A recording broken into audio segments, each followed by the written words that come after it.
Alright, so today we're doing the Predator movie series review. The Predators has some good stuff, but also a lot of rough spots over the years. But it's still one of my favorite movie series. It's awesome to see all these different people over different times and places take on the best space hunters around. We're going to be including the AVP movies, and there will also be spoilers for all the movies, and I'm also going to be going in order from worst to best, which means that we're unfortunately starting out with AVP Requiem. This movie is boring and awful. There's like 20 characters, and I don't care about one of them. Probably because none of them have more than like 30 lines of dialogue. It doesn't even feel like the movie itself cares about the characters. Like, one of the more prominent characters' girlfriend is like unceremoniously sliced in half by the Predator using his big spinny blade. And it's basically by accident because he was throwing them at the aliens. It's really dumb. To be fair to the movie, there are a couple of cool action bits and exciting kills. The Predator using the laser grid trap was cool when he's fighting the aliens in the sewers. But this movie in no way makes up for bad storytelling with action. The vast majority of kills in this movie are just the aliens sneaking up behind somebody and grabbing them. They did do the Predalien, where the alien is born from a predator's corpse, and it's honestly pretty underwhelming. He's just a big alien. He isn't like smarter and can use tools or something like that. The lighting is too dark and the cinematography is too shaky and close up to see anything. And this movie's overall not great. And I'm giving AVP Requiem a 4.6. Next we have The Predator from 2018. Now, this movie isn't awful like the last one. It's a fair good deal better than that. But if I had to describe this movie in one word, it would be dumb. Very, very dumb. That's dumb. It's not dumb. It's just dumb. Why is it dumb? I don't know. And then what's weird about this movie is it feels like the structure for a good movie is there, but someone came in and made everything dumb and goofy. Like, the inherent plot doesn't seem terrible. Like, he had the idea of these, defective soldiers with some sort of problem, and they're all escaping with this doctor lady, and they're all coming together to fight the Predator. It sounds interesting, but it really feels like most of the soldier guys are just there to provide comic relief that, for the most part, doesn't land. The main guy isn't really that interesting, and the scientist lady is just there to say mostly inaccurate science stuff. They did try to touch upon the importance of addressing mental health issues and stuff like that, but it never really gets into it, which of course leads us to the stupid revelation at the end of this movie where predators come to Earth to harvest autism because it's supposedly the next stage in human evolution, which as someone with Asperger's I don't find offensive, I just find extremely stupid. Like, yeah, people with autism are typically smarter, but there are a lot of drawbacks too. Then again, maybe the predators are already autistic. You know, they're usually alone in small groups. They're hyper-focused on one thing, hunting. Maybe their tribal rituals are actually OCD rituals. Nah, I'm just kidding, that's stupid. Anyway, there's some good action, some cool gadgets, which are of course interrupted by moments of dumbness. Trigger! As well. And again, not enough to make up for the stupidity. And I'm giving The Predator a 6.3. Next we have Killer of Killers, and I gotta say, it's a decent movie. I just really don't have much to say about it. It's good enough, the concept of an historical anthology is good, and it's fun to see all the people from different times come together at the end. but there's really not that much to it. There's good action scenes, there's good use of the time periods. That one shot of the Predator sitting on the roof like a ninja is really cool. The characters are likable enough, and the art style's fairly good overall. Overall, it's a fine movie. And I'm giving Killer of Killers a 7.5. Next, we gotta get into Predators. And I gotta say, this one kind of hurts me to put so low. Because it was the first Predator movie I saw in theaters. And it was right when I was getting into the series, so it's pretty nostalgic for me. But on my series rewatch, I gotta admit, it's kinda mid. It's kind of interesting in that because the Predators picked sort of just these random people to battle where they'll all drop onto this planet, and they don't really know each other. It sort of adds this element of none of them being able to trust each other. So it sort of turns the series' theme of fighting being expendable inward, and now they have to worry about each other as well.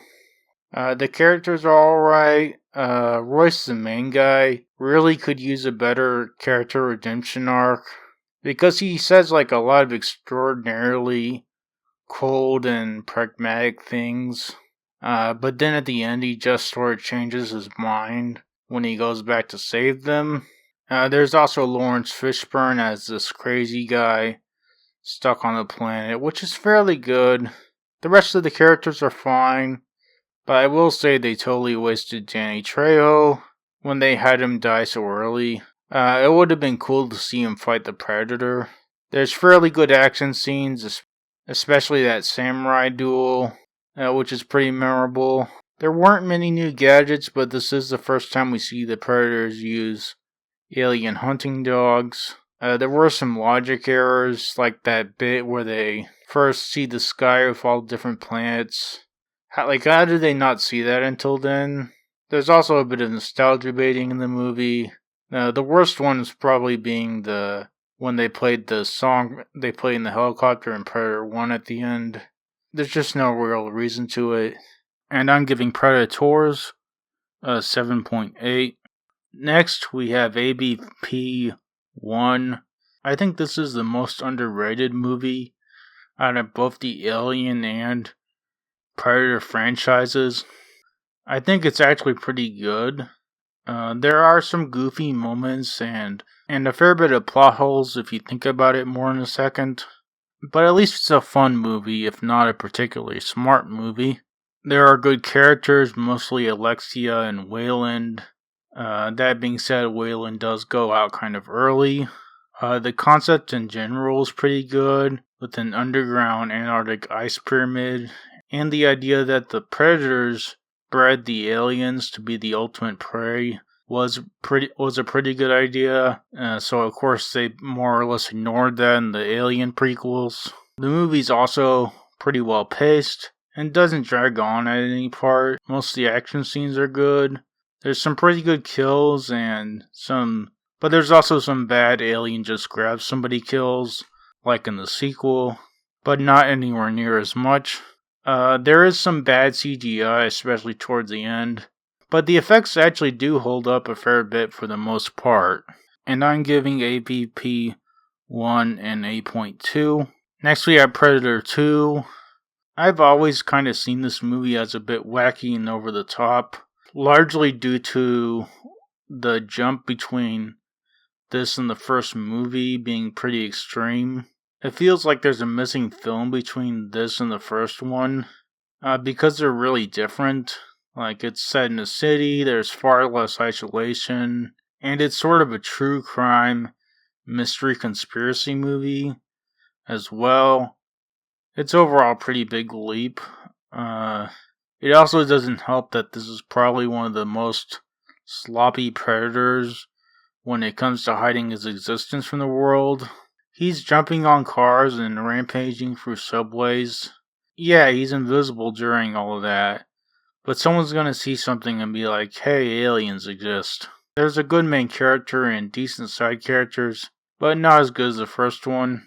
It does kind of continue the main theme of fighting being expendable, but not super well. We do get a lot of good Yaksha backstory.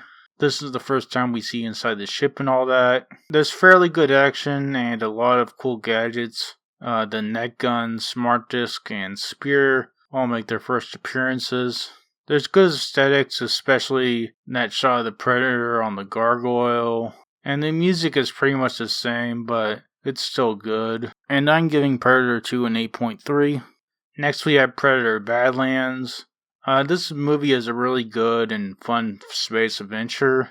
Now, people who see the Yaksha as just a big evil monster are probably going to take issue with that, but I think it makes perfect sense within the wider AVP universe. I could see being repulsed by the idea of trying to turn the bad guy into the good guy. I hated when they did that in the 2013 Texas Chainsaw and Don't Breathe 2, but this isn't like that for two reasons. One is there isn't one single Yaksha. They are a whole species with a bunch of different clans and codes of honor. And two is that we've seen the Predators willing to work with humans before in both AVP-1 and Predators. We know that Predators aren't just killing machines, so it makes sense to make a movie from the perspective of one, see what life's like in the galaxy, and give him deeper characterization. And of course the story from the perspective of a skilled, powerful alien warrior is going to be less horror, more action. But truth be told, even the first Predator movie was a lot more action and survival focused than horror. It was only a pretty small element of it. Also, some people are going to hate on this movie just because it's Disney. And Disney does deserve a lot of hate. But I think you gotta stay objective and determine whether individual movies are good or bad. Blindly hating movies is just as ridiculous as blindly loving them. So let's get back to talking about the actual movie. As I said, it's fun, and I thought most of the character work was good.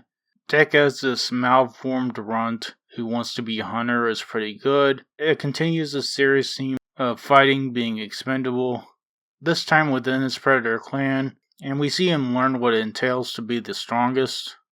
Getting into Thea, she does start out pretty annoying, but she gets better in the second half. I know she is supposed to be annoying and a foil to Deck, but annoying is annoying. That being said, I know it's been done a lot, but I do like how the characters shape each other. Thea learns to be more strong-willed, and Deck learns strength isn't everything.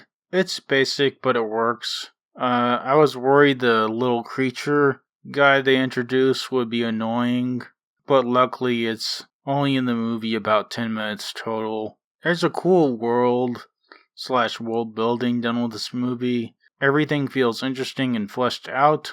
There's good action sequences and cool new tools like the sword. The aesthetics are good, especially the music.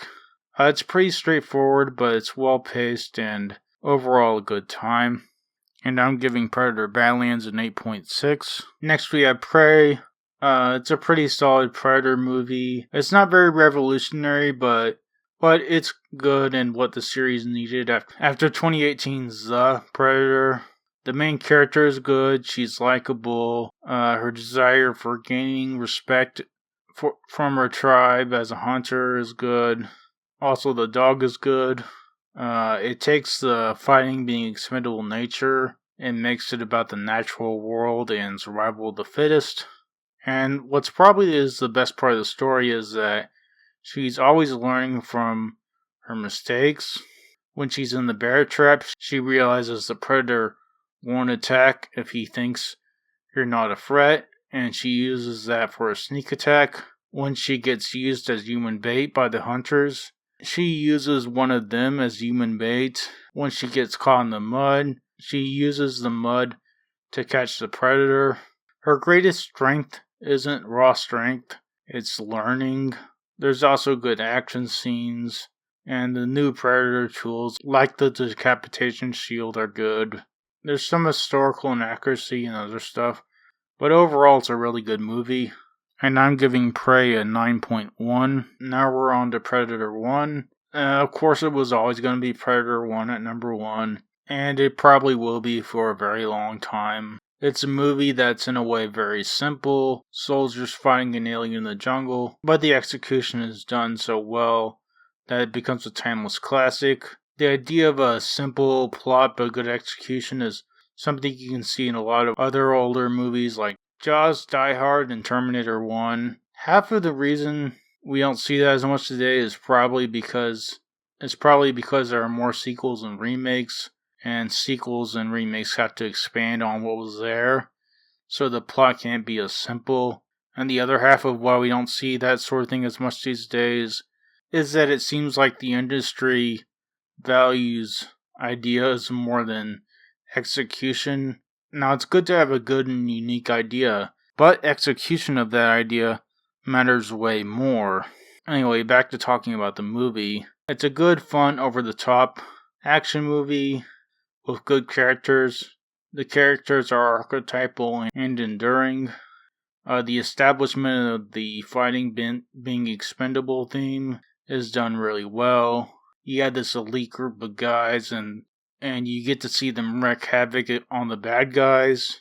But then we find out they were being used by the CIA to do their dirty work, showing that even the best soldiers can be turned into government pawns. But then we add another layer of expendability where we have the Predator come in and shows that there's always a bigger fish.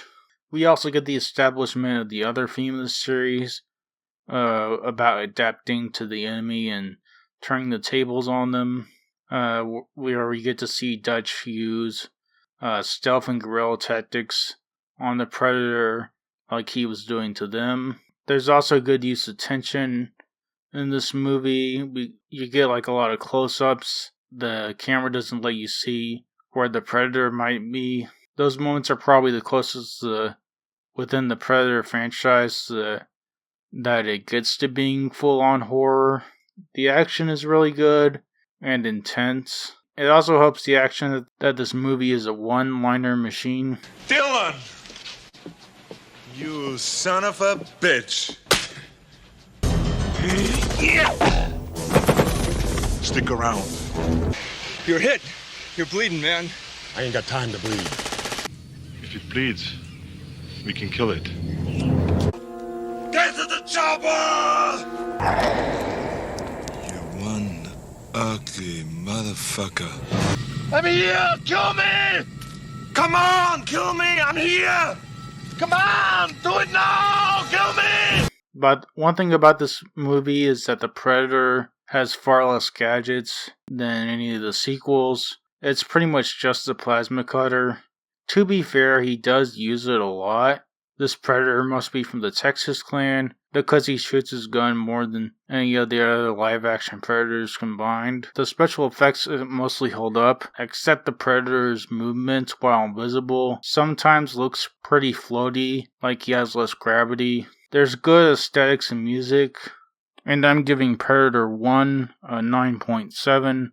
Overall, this is a series with a wide variety of quality, but the best ones and even some of the mid-tier ones make this a great franchise. Thank you to anyone who likes, comments, and subscribes. That's it.